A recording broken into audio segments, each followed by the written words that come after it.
What was your most embarrassing or interesting phone call when calling all these Oh yeah. big name celebrities? Oh, so my best story is Andy Reid, who just won the Super Bowl last year. Yeah, He's the head. of that year, yeah. No, and this past year. He's Well, won okay, it yeah, twice. sure, Yeah, yeah. he won it First time. Yeah, the first time. I call him up, and you gotta put yourself in my position too, because today's world, no one's answering the phone anymore, especially to sure. those weird numbers that Yeah. you don't have your friend's name attached to it or whatever. Right. So I'm cold calling all of these people. Yeah. I imagine that when all of them answered, if they answered and they didn't call me back from a voicemail, that they're like, this is some sort of spam caller or Sure. whatever it is. So I call up Andy Reid, head coach of the Kansas City Chiefs, and he says, hello? And I said, hey, this is John Simmons. He goes, yeah, what's up? And I go, I'm writing a book about Pat Williams. This is how I started all my phone calls. I'm writing a book about Pat Williams. He gave me your number to let them know, like how I got this. Yeah. And he, I was wondering if you would be willing to have a conversation about him for a book that I'm writing. Yeah. Are you in Breckenridge? In Breckenridge. Now I'm thinking we live near Breckenridge Hills, a city in our subdivision where we used to live. Yeah. And I'm like, no, I'm in St. John. This is our conversation. Yeah. I said all that about Pat, and now he's asking questions. I live in St. John. He goes, well, it says Breckenridge. Well, no, I'm in St. John. And he goes, well, I live in Breckenridge.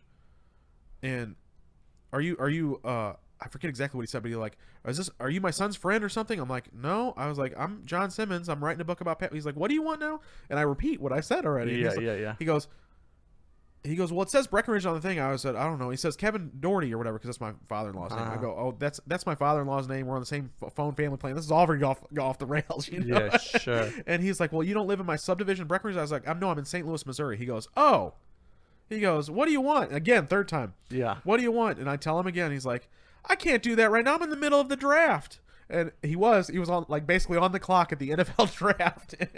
I had called him during the draft, and I don't know if they missed out on Patrick Mahomes that year or what, but they didn't. But it's that's the funniest story of calling these people. And I was like, he was like, I've got to go. I was like, see ya. Eventually, I did talk to him though. And then the good side is that he did have a conversation with you later. Yeah. When he was free and not. The not middle at the draft. of one of the most one of the most important days of his career. Yeah, of what his main job, part of his main job. Yeah, and I imagine like what it would, because I imagine like on a day like that where you're at the draft, you're taking all sorts of phone calls from strange numbers. Yeah. Somebody who wants to deal for your best player or take a draft pick for whatever. You know what I'm saying? So like for him to answer the weird number was probably not. It was normal for him to answer a weird number that day. Probably, yeah, because he's making deals with other teams or negotiating all that stuff. Whatever they do, I don't know. I've seen it in movies. So so that wasn't unnatural. But he just got confused, thinking that I was, one of his family members. Not only did he talk to me later, but he also endorsed the book. I talked to him, right before the book came out. Hey, would you mind endorsing it? And he said absolutely. He wrote a really nice write-up for the book, sent him the book in advance, and I mean, to be honored like that, even after did you interrupt him in the middle of the draft? Yeah, he did. I don't even know if he remembers or not, but and for a sports guy too, like it's probably a lot to his character that he didn't like cuss you out or like you know what I mean, like these stereotypical like coach type. Yeah. What are you doing?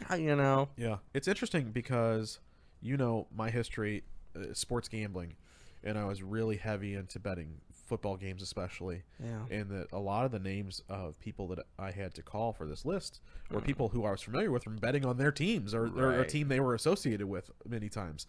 So it's interesting to me why, and I still don't have answers for this entirely, but how God would take a sports gambler, put him back in the world of sports to do something better for it. You know what I'm saying? Like, it's like, I'm going to take John, who was involved in the negative aspect of this profession, by gambling on it, and I'm going to use him to pull out the stories that are impactful on the other side of it. Like, I'm so unqualified to be doing this. Like, that's why it's so. I love it when that's very normal for God to do stuff like that. It's to use the foolish things of the world to confound the wise, and it's also like payback from what the devil tried to do. Like it's you try to get your own revenge, or it says the revenge is reserved for God. It's his. But when God gets his revenge on the enemy, it is so much neater and so much sweeter. I mean, even just I think back to the times when, first starting out Testimony House and going to these small groups and trying to having our own and going to others and teaching, and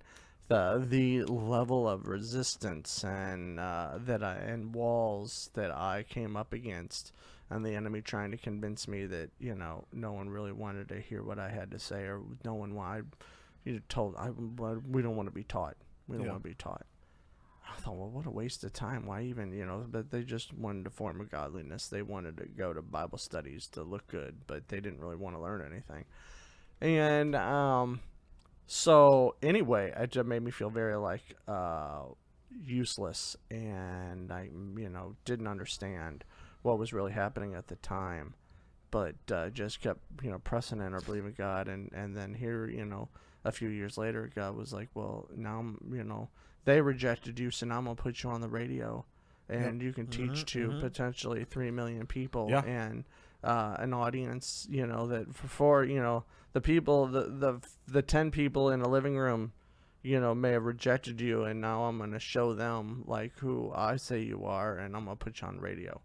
And so to go from that to that, but that's God's revenge. That's God's the most unlikely. I'm going to pick him and to edify and build up and to share the things that I'm showing him and the things that are about to happen in the city, and allow him to pray for people and prophesy and do all this stuff on a radio station that went all over St. Louis, Missouri, and into Illinois even. So that was just that's how God does it. If you let him, if you would have the attitude, well, I'll show them, I'm going to get revenge, or I'm going to somehow make my name great, or it's you can't force that stuff. No, where you can, but then you're out of God's will, and just let him. Sometimes God just I love the when you read the stories of Daniel. And anytime Daniel would get ready to go into battle, he would always pray first and say, God, is this my fight? And if it is, will I win? And it's a good follow-up question. Most of the time, God would say, yes, Daniel, go. This is your fight, and yes, you'll win. And one time, Daniel, in the story, Daniel had helped a neighboring group, a tribe, anyway. They betrayed David many years later. He was always nice to them, and always, they just had a nice little partnership type thing. And this guy then ended up betraying David, and David was so angry that he was going to go in there and kill them all for his betrayal, basically. And the wife of the king of this tribe, runs out to David and says, "Don't do it. You'll sin against your God." And then Daniel asked God, he says, because he didn't ask, he was ready to just go, he was so mad, he was ready to just go in and kill him without asking God, is this my fight and will I win? He was just going to do it. And so he stopped, she convinced him, stopped, prayed about it, and he said, Lord, is this my fight and will I win? And he says, no. He says, it's not your fight, this is mine. They betrayed you, and I will deal with them personally, basically. And so not only did they get wiped out and destroyed, but he ended up marrying the wife of the king that came out and warned him. That was his spoil, and he got another wife out of the deal, and and all this stuff. So it's sometimes it's not your fight when you're coming up against some of those things. Yeah, it certainly wasn't my heart either, because I was so excited about the list, but I was barely worried about what other people were going to think about this. I was like, I can't believe I get to call these people.